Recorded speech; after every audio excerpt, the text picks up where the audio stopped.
A lot of accounting firms now wading into social media, trying their hand at it, but it doesn't always stick, right? It doesn't always feel like you're getting a return from it. So today, not another marketing video. I know we don't all need more clients, but we all need better clients. And those better clients, they're out on social media right now being influenced by either you or somebody else. So how do we ensure that our social media content actually brings people in the door? Got a great question. We're gonna tackle one this today. Check this out. I'm doing more video content. I started a YouTube channel and have been more active on LinkedIn. Nice. I can see people are engaging with my content and liking it.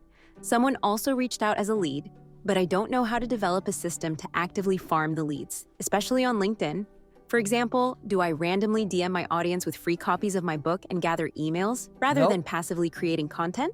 Don't do How that. do I best convert social media engagement into leads without being salesy?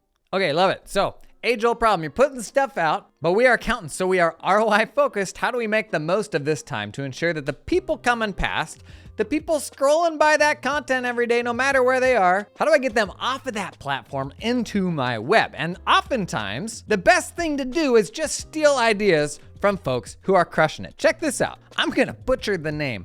Oana Labes? So sorry. 350,000 followers on LinkedIn, putting out finance content.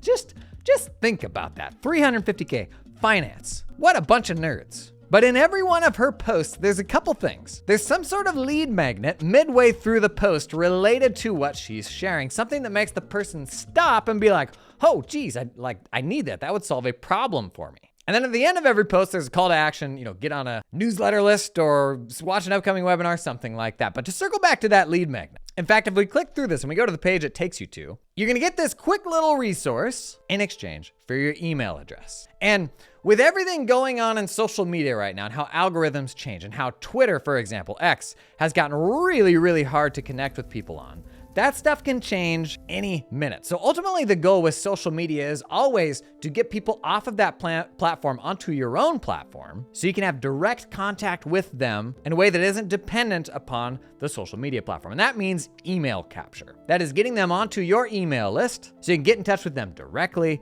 put them on a newsletter, give them some sort of, 3 email sequence that is something valuable so they learn more about you. And at the end, if they've opened every single one, you're like, hey, we're actually taking on 5 more clients this next quarter. Is anything here helpful for you? That's ultimately the goal, right? That's how we broaden our web beyond the client base while creating a tangible connection from the stuff we're putting on social media to actually becoming a client. So I'm gonna give you 3 tips for how to do this effectively. Number 1, how best can we enable email capture? And I'll give you an example of stuff that I have done with my audience being small accounting firm owners. Here's something we've done in the past. We put together this big practice management system roundup. Because there's like over 40 practice management systems out there for small firms now. And are you really going to go through the work of researching every single one of those?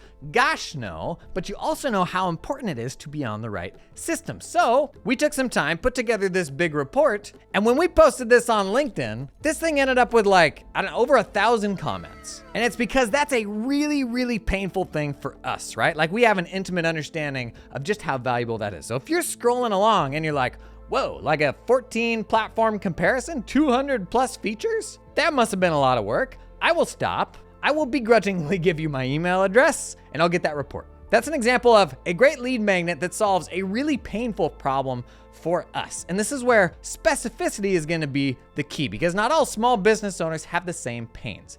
And if we try to go after something like how to read a financial statement or just very vanilla stuff like that, usually on social media, it just won't find anybody because the more general the audience you're speaking to, the higher the bar is going to be for how good that content has to be. And if you haven't done it much yet, it's not gonna be very good. It just won't. You can speak for yourself, YouTube boy.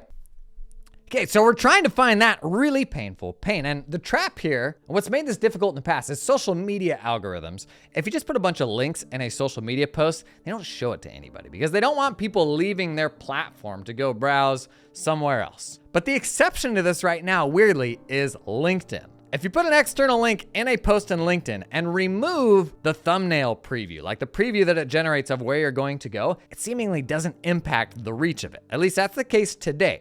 Now, on other platforms, there's workarounds. Like on Facebook, you can post that link in a comment. On Twitter, if it's like after a long thread that somebody will read, like the last tweet, usually best practice is to put the link there. But LinkedIn right now, you cannot beat LinkedIn for what we do. And part of it is because you can point people out to an external thing without the algorithm punishing that post. So let's find that really painful thing that we can build a lead magnet around, not just for our social media posts, but for any promo you do. If you go and do an in-person talk, if the only call to action is become a client, that's a really high, risky barrier for them to commit to, as opposed to, give me your email address, I'll give you this valuable thing. You're gonna convert half the room instead of maybe nobody or one person in the room becomes a client. We are trying to reel them in slowly. The people that just would have jumped in the boat as it was, they will still jump in the boat. But we're building this sort of second circle, second degree of reach beyond just the client list that we have. Because I'll let you in on a secret.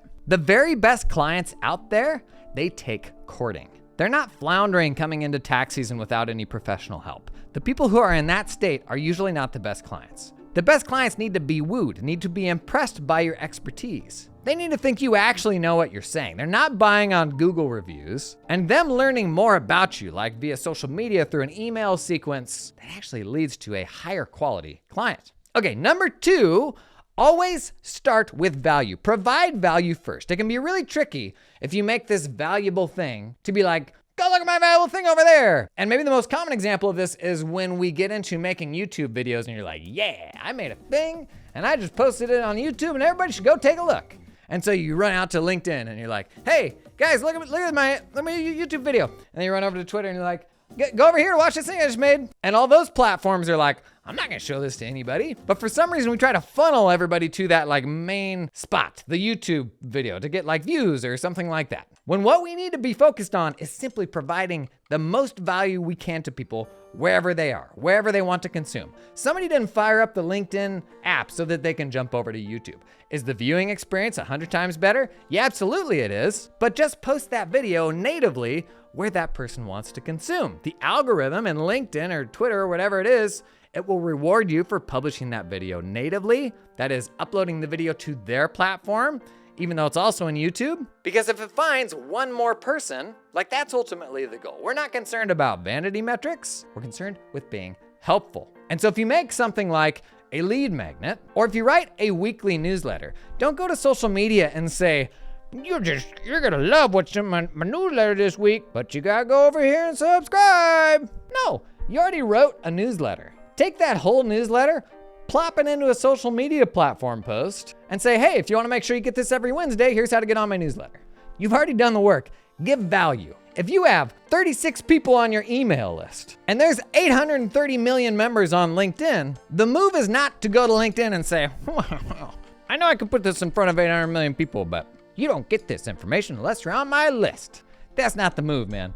Optimize for reach. We are all distribution limited. That the day that Al Gore turned on the internet, the biggest opportunity for us became reach. How do I find someone who more acutely feels the pains that I solve for, that will pay twice as much for doing the same work, letting me cut, 3 legacy projects in exchange for that one new client? The ability to go niche, micro niche now, because we can use the internet to find people with very specific pains. That's the value of being visible online, becoming perceived as a guru just by going on podcast interviews and stuff like that. But the way to do it isn't to try to point people to something else, just to show up and be helpful. Every single one of those posts, the one we just saw, even though it points out to a lead magnet midway through, the post itself is useful, and that's why it gets engagement. That's why the algorithm then shows it to more people, and that's how people just find out that you exist. Now, number 3, last one here, is remember that social media at our level is all about building relationships. The trap here is to treat social media as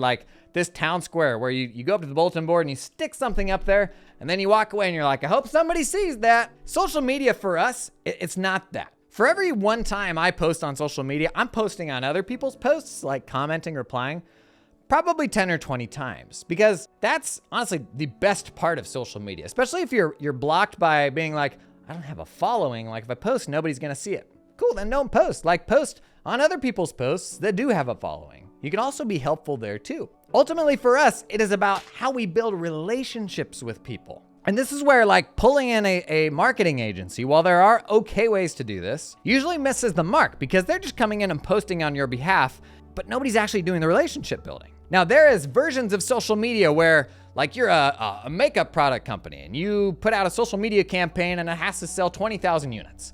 And you're not gonna build a personal relationship with 20,000 people, right? But for us running small firms, the beauty of social media is all it takes is a few powerful relationships to totally change the trajectory of your firm. And that starts by showing up every single day and being a human. And I'll let you in on a secret. Social media platforms, they are moving away from like following based feeds. So TikTok, their approach is kind of, infiltrating every other social media app where you are served up the things that you are interested in, not the people that you follow. And so how do we cut through that? Like, how do we get our hooks into people and build relationships? First of all, you be human, like you actually learn about people, you build relationships, like you make friends. Second, you get them the heck off the platform. You get them on your own email list so you have direct contact with them. Then if they don't load up the social media app that day, like you can still get something into their inbox. Honestly, it's actually a lot of fun. Like I'm an introvert, believe it or not, but I super enjoy meeting people that do what I do online, sharing ideas. There's gonna be weirdos. Of course, it's social media. But you can't leave out the human connection part of it. You can't just build a content plan, put it all out there and then tune out. It's about building relationships with the people on the other side of that. Now, if you're struggling with, what am I gonna post on social media? I got a job. Yeah, idea for you. Ship your payroll off to ADP. Roll the music. This video sponsor, ADP, they're running a sweet promo where they will give you rewards just for not doing payroll. You're telling me they wanna do my payroll and they'll give me stuff for, wow, okay. Up to $5,000 in new tech and other amazing prizes. Look at this. I think it's a coffee machine, a fancy office chair, Dyson Clean package. Here's the thing, ADP, arguably, it's got the best referral program in the game. You send payroll clients to ADP, they send you fat stacks of cash back. One of the most beneficial arrangements in the history of the accounting profession because who the heck wants to do payroll, right? It ain't me. Ain't me. Now, this promo ends 10/31, so as you're slipping into that Halloween costume, I had to send my payroll clients off to ADP. Run over the computer. Sorry, kids, daddy, not this year. I gotta sit, it's a great opportunity. Client. 3 steps. Register, that's step 1. 2, earn 1 entry for every client you refer that starts processing payroll through 10/31. 3, refer even more to increase your chance of winning sick prizes. Okay, link down in the video description.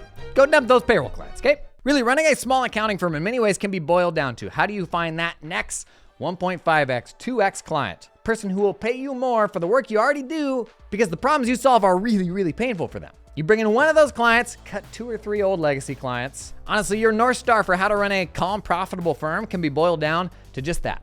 If you got a question you want us to dig into, link down below. Drop me a message, a video, a voice memo, and go crush some social media. There's really like a lot of opportunity there for niche firm building, finding very specific people. Go do it. Bye-bye.